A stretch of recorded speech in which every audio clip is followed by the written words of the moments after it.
Hi, my name is Sarah Puckett, and I am the owner of Pink Flamingo Productions.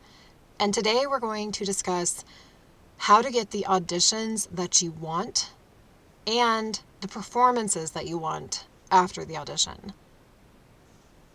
There are 3 key things you need to keep in mind when you are auditioning: the type of narration, the characters, and the script. All 3 are equally as important. First up is your type of narration. You need to decide what type of narration you want. Is your book one point of view or third person? Then yes, single narration is probably what you're looking for. Is your book multiple points of view? Male point of view, female point of view, for simplicity's sake. Then you're going to want a male narrator and a female narrator. Duet narration is our third type. It is absolutely the most expensive. It's a lot more expensive because of the higher level of engineering that has to go into mashing together the files, especially now. Our narrators, the majority of the narrators are working from home. So I'm recording from my studio. Some other person is recording from their studio. And our engineer has to make those match. And then they put the dialogue into each other's chapters. And it's just a lot of work. So it's definitely an awesome audiobook. You will get an incredible audiobook out of it. It's a lot of fun, but it is more expensive, so just keep that in mind. Characters. When you are thinking about creating your character list for your audition, you want to give the tone of the book. Make sure that you give that, because that's going to make a difference in how we voice the tone of the audition. A rom-com is going to be narrated a lot different than a romantic thriller. So give the genre, give the tone. Coming down to characters, what attributes do they have? What are their attitudes? Use adjectives, use lots of detail, vocal detail. What does their voice sound like? And what is their attitude like? You have to think in those realms, because if he's tall, dark, and handsome, that doesn't tell me anything about how he sounds. He could be tall, dark, and handsome and have a really high voice. So make sure that you're giving us vocal detail. Struggles. What struggles? Have they had struggles throughout the whole book? Is this a character that is down on her luck the entire time until page 150 and the knight comes in and rescues her, or whatever? What types of things are happening? YouTube links. If there is a movie or a TV show that this one clip of this actor is exactly how you hear your character, give us that. We love stuff like that because it gives us a reference to look at, a point of reference. So make sure you're including things like that if you have them. Accents. Accents for main characters and accents for side characters. The last thing you want is for a great audition who is in a general American accent, but come to find out half your characters are from Russia, and this narrator doesn't do a Russian accent. Well, then you're back at square one. So make sure you put in any accents that come up a lot. Now, if you have a waiter that has a French accent and he has 4 lines, you don't have to put that in, but make sure you're giving the major accents that come up. And while we're talking about accents, let's check this out. This is from one of my authors. She is a dreamboat to work with because she gives so much detail for her characters. So you can see here she has some pronunciations. These are very heavily used words in the script, so she made sure to, and they're made up, so she made sure to give us the pronunciations of those. Here she has the primary characters, and down here, yeah, see? Lots of characters. She has minor characters. So you want to make sure you're giving detail of both primary characters and minor characters, especially anybody that has dialogue. Now, if they are a tiny, tiny character, maybe one line, maybe one or two lines, they're the maid, and you don't care how they sound, then you can just, say any other characters you have creative freedom on. But this one, let's go through this really quick. So she gives me the name of the character. She even gives me a little pronunciation here because she wanted it pronounced a specific way. She's telling me who this character is in the book. She's the heroine. She gave me the age of the character, which is important. Dream casting. Now, when you're thinking of who you would cast, you have to, for audiobooks, you have to think vocally. You have to think, who sounds the most like my character? If you give us a picture of some actor and you say, this is who my character looks like, well, how they look doesn't do anything for us vocally. So make sure you're thinking, who would be my dream cast voice, I guess. That would be more like what you would want to put here. Number 4, level of education and social status. This is really important in fantasy, and this is a fantasy book. This is really important in fantasy because there's different levels of status, social status, a lot of the times in fantasy books, and that really can change the way we voice a character. So this is an important one, and this character happens to be a human, but you can see down here he's not a human. He's a duke, and he is got several degrees because he never dies. So it's just important for us to understand how to voice that character. Where they are from. She grew up in Montana, but has lived in New York City for 6 years. This tells me this character is not going to have a New York City accent because she has only been there for 6 years. She grew up in Montana. So this is important to understand where the character is from, but where have they spent the most time? What is their accent going to sound like? Anything not mentioned in the first description, this is just how I have it laid out. So she has a sultry voice, but it's typical Northern American. Blake Lively's voice is exactly how I hear Stas in my head. So now I can go on YouTube and find any Blake Lively interviews, movies, anything, and just listen to her voice. And I can get an idea of what she sounds like, how fast is she going to talk, things like that. 3 adjectives. Giving us 3 adjectives is enough to allow us to know who this character is. The 3 biggest, most important adjectives for this character. Patronus, animal essence.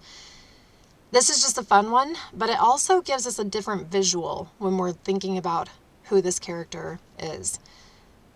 Do they play a larger role later in the series? This is super important because we have to understand if this was a side character and these 2 characters they're the main characters in this book, but come down here and this character isn't. He's not a main character, he's a side character, but yes, he does. He's a reoccurring character throughout the series, and he has a book where he's one of the main characters down the line. So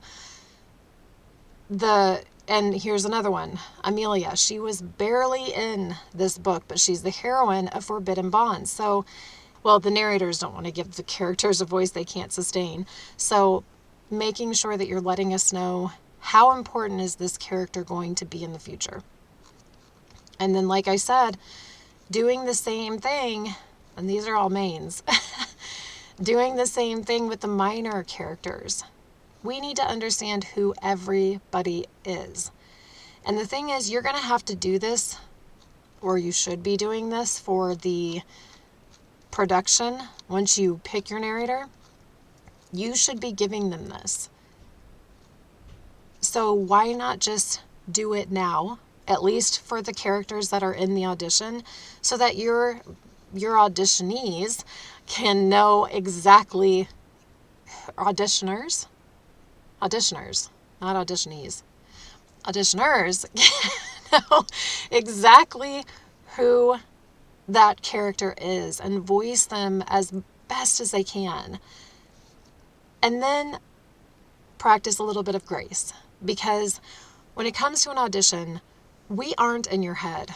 We don't know exactly how you expect these characters to sound. And we don't know these characters yet. We haven't read the book. We haven't prepped the book. We don't know the world. We don't know the characters in depth. We only know what you've given us. So understand that this is really just our shot in the dark at how we think it should sound. And we don't really know yet. So practicing a little bit of grace with your narrators is always a plus. Let's go back to this. Next up is the script. You get 5 minutes. That's industry standard.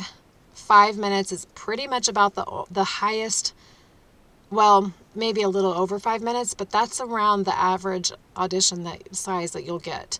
That's about 800 words. So when you're looking through your script, you want to give 2 sections, a neutral section and an emotional section. So the neutral section is going to be maybe the first, little bits of the book, just narration, maybe a little bit of dialogue between the main character and the best friend, or even the main character, even the main female and the main male. But just something neutral where you can hear how they're just going to handle just regular run-of-the-mill narration that's just happening. And then you want an emotional scene so that you can hear how they're going to handle that as well. So whether that's an action scene, an intimate scene, something that is high intensity, something that will show you how they will handle that part of the book. If it's an important part of the book, you want to know how they're going to handle it. And you want to know that in the audition. Because the last thing you want to do is hire this narrator, contracts are signed, things are going along, they're prepping, they're reading, you've got the character info for them, you've emailed back and forth, you have a relationship. They send you the sample and you're like, that is not what I expected. Right? So you don't want that. You want that sample to be like, yes, perfect, keep going.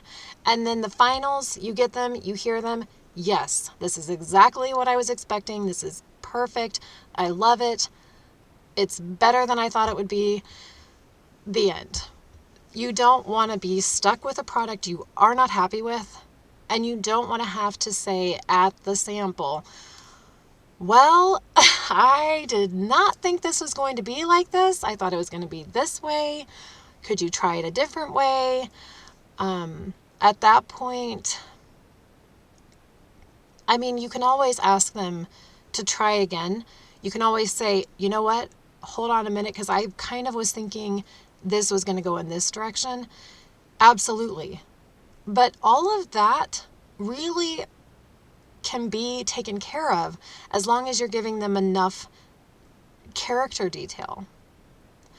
You really won't have an issue with that as much. So making sure that you have the right script for your audition, so that way when you hear the auditions, you're hearing not only just regular narration, regular, just nothing's happening, it's just neutral, maybe backstory type of situation. And then you're also, or descriptors, and then you're also hearing an important part of the book that's high emotion. Or it doesn't have to be high emotion, just an important, but yes, it does. It does need to be high emotion. Just making it high emotion allows you to see the differences that the narrator can handle. It just shows that not only can they handle this, descriptive text where they're just kind of droning on about nothing, but they can also handle this really intense scene that's a big deal in this script and that they need to nail. And they did both perfectly. That's your narrator. And then when you get to this, when you pick a narrator and you get started on your book, give them more. Give them more information. Give them every detail you can about every character that has dialogue in that book. Every detail you can. If you have theme songs, I do that a lot. I ask my authors what their theme song for each main character is. And the beauty about that is that I can listen. I go and I listen to the theme song while I'm reading the blurb or the first page of my point of view, something to do with the book. And that just gets me in that character's head. It gets me ready. It tells me the tone, what I'm thinking, who this character is or who they're going to become. And it just it gives me just another, audible type of sensation for this character.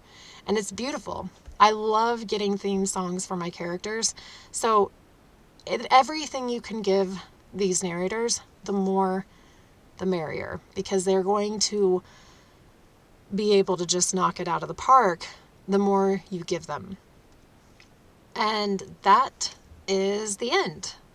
Script, what type of narration you want, and lots of character detail. Now I will be putting all of this into a document that you can click on down below, and hopefully it will help you the next time you do an audition. Thanks so much for watching, and we'll see you on the next video. Bye.